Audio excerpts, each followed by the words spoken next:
যদি এমপি বলে, যদি প্রধানমন্ত্রী বলে, সে বলতে তারে কথায় পালন করা শরীরের আয়াত পালন হবে।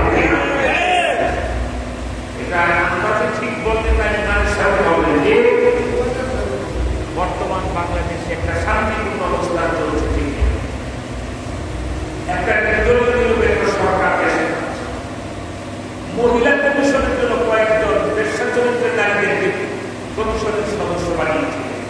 এরা কয়েকদিন আগে সরকারের কাছে নারী কমিশনের সুপারিশ মালা জমা দিয়েছে। কোরআন শরীফের আয়াত পড়তে আল্লাহর কোরআনে আল্লাহ পাক বাপের ছেলে মেয়ের সম্পত্তি যেভাবে বন্টন করছে আমরা মানি না।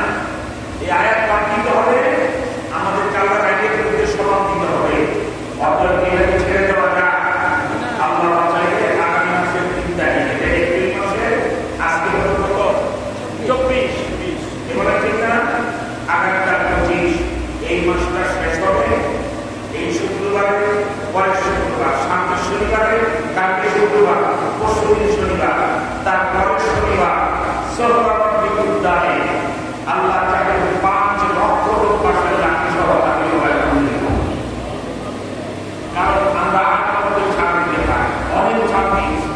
আমার কমিটিকে বারবার কারণে যারা পড়াশোনার আয়াত ব্যবহার করছে, এই কমিশন বাতিল করতে হবে, সরকারকে প্রত্যাখ্যান করতে হবে।